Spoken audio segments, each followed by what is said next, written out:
Charlie Chaplin avait dit « L'homme est une victime du conditionnement des âmes, des sanctions et des permissions. » Et il n'avait pas tort. La question du conditionnement peut être traitée à travers plusieurs notions. Criminel, psychanalyse ou encore comportementalisme. Dans cette vidéo, j'aimerais qu'on aborde le conditionnement à travers le thème du comportementalisme, une science qui s'intéresse notamment aux réactions psychosomatiques sur les réflexes. Tout d'abord, rappelons la notion du conditionnement. Il s'agit d'un processus automatique et non conscient pour la personne conditionnée. L'individu se soumet alors à une ou plusieurs conditions. Ce processus est permis par l'élaboration des stimulus ou des réflexes qui, par automatisme, génèrent chez un individu un comportement donné. Le comportementalisme ou behaviorisme s'intéresse au comportement à travers l'analyse des gestes et des actions. Il permet de comprendre le fonctionnement psychologique d'une personne en analysant la façon dont elle se comporte de manière générale ou dans certaines situations précises. Salut et bienvenue sur Ekima. Sur cette chaîne, on parle de business, d'économie,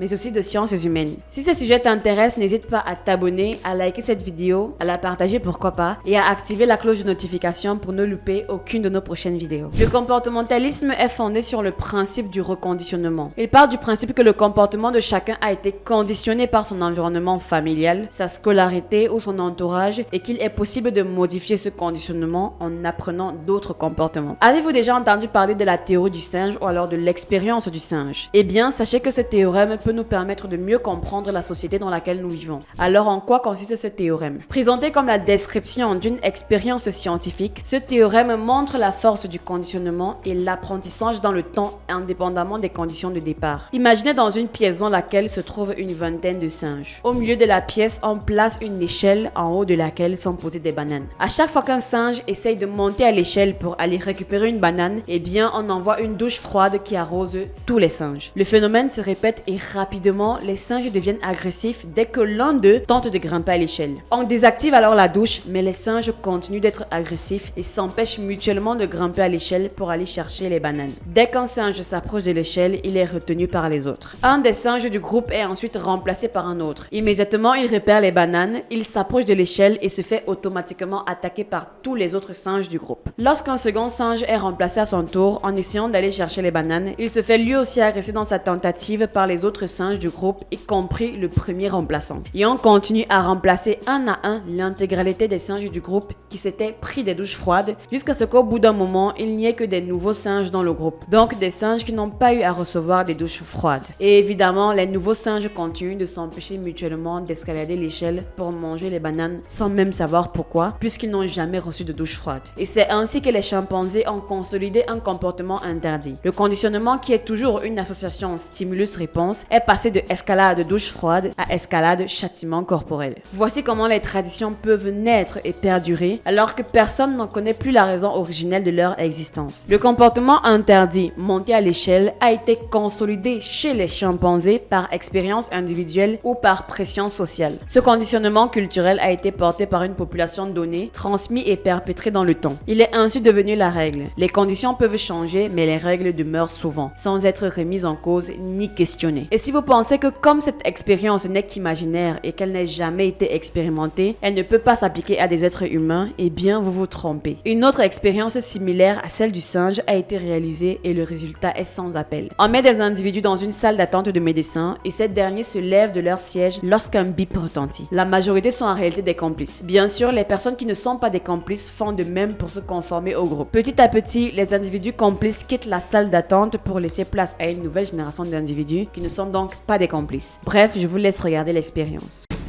To answer that question, we set up a hidden camera experiment to see if this woman would stand up at the sound of this tone, simply because everyone else is. You might be thinking you'd never go along with this. Or would you?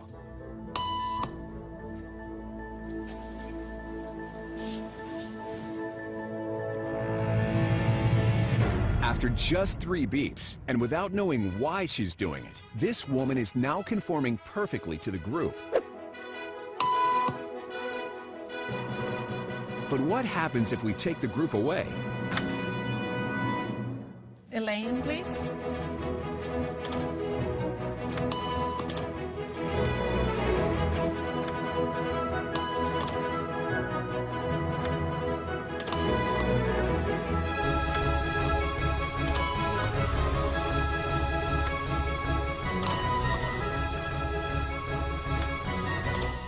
Okay, now she's alone. The crowd is gone and nobody is watching her, except our hidden cameras. What do you think she'll do?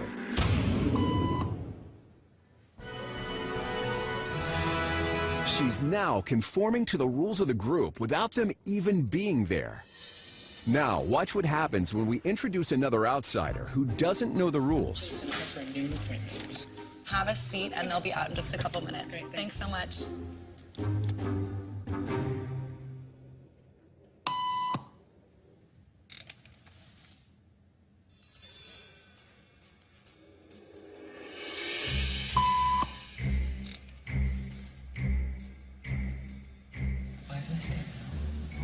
Everybody was doing it, so I thought I was supposed to. Think she'll teach the new guy what to do?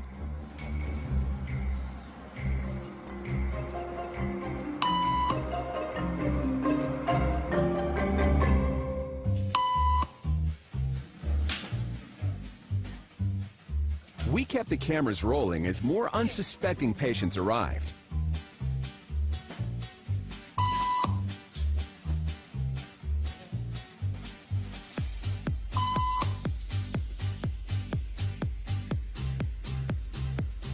And slowly but surely, what began as a random rule for this woman has now become the social norm for everyone in this waiting room.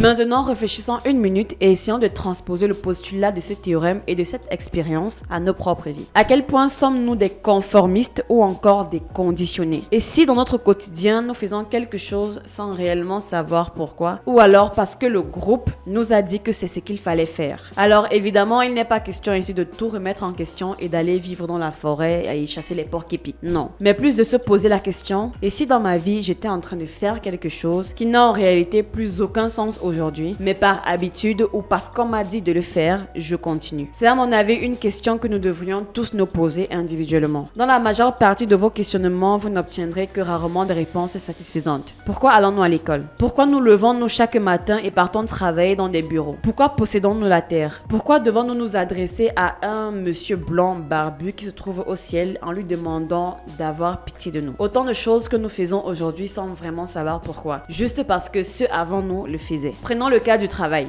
Travailler toute sa vie dans une entreprise n'a plus aucun sens aujourd'hui si vous souhaitez bien vivre. Ce n'est pas en étant salarié qu'on s'enrichit suffisamment. Que ce soit par votre diplôme, le secteur ou l'ancienneté pour donner quelques facteurs parmi tant d'autres. Les revenus que vous allez avoir par votre salaire sont forcément captés. Et d'ailleurs, si vous avez remarqué, on ne vous donne que le strict nécessaire pour vivre un mois et comme ça revenir le mois prochain et recommencer le cycle. Et les métiers qui permettent d'avoir un niveau de revenu conséquent sans pour autant ne jamais être démesurés sont possibles qu'avec des sacrifices dans la plupart des cas. Pression au travail, horaires impossibles, grosses responsabilités, double charge, etc. Si vous voulez réellement vous enrichir, alors il faudra probablement trouver une autre stratégie. Par extension, le travail ne permet plus aujourd'hui de vivre. Cela peut paraître idiot ce que je dis, mais malheureusement, il est aujourd'hui difficile de s'en sortir avec des salaires modestes selon notre situation. Le travail ne paye plus. Et si vous bossez comme un dingue dans l'espoir d'avoir une promotion, alors je suis dans le regret de vous annoncer que elle n'améliorera probablement pas votre situation. Déjà parce qu'on a tendance à augmenter notre style de vie et nos dépenses dès que nos revenus augmentent. Et deuxièmement, la promotion viendra certainement avec son lot de contraintes et de charges qui fait que vous ne gagnerez pas forcément au change. Prenons le cas de l'école. À quoi sert l'école? À ne pas confondre ici avec l'éducation bien sûr. L'école n'est tout autre qu'un système industriel pour produire à la chaîne des citoyens avec les mêmes mentalités et objectifs. Vous verrez que les meilleurs à l'école sont tellement déconnectés de la réalité parce qu'ils sont le produit fini idéal de ce système. Un système de fabrication d'humains aussi abrutis, excusez-moi, les uns que les autres. L'intelligence académique dont ils ont fait preuve ne leur sera d'aucune utilité dans la vraie vie et même dans leur vie professionnelle. Je vais prendre mon cas comme exemple. J'ai été un excellent produit de cette industrie et quelle a été la gifle que j'ai reçue lorsque j'ai commencé à entrer dans le monde de la vie active. Mais bon, je suis doucement revenue à la réalité après avoir compris que tout ça ne me sera pas vraiment utile.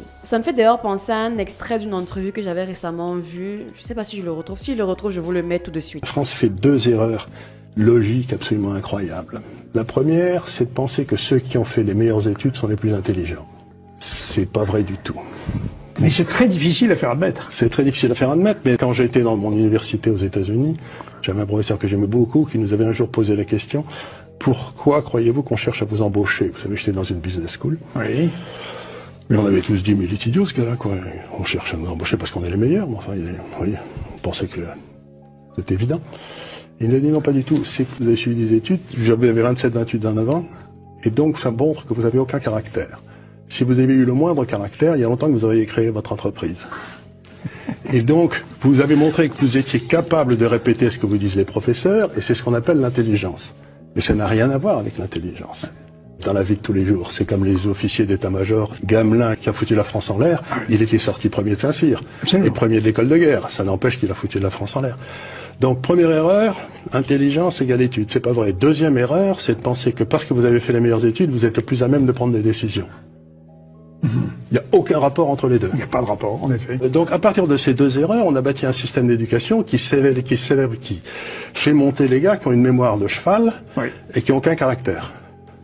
C'est les deux caractéristiques des élites françaises. Quelqu'un s'est déjà posé la question de savoir à quoi lui sert sa religion.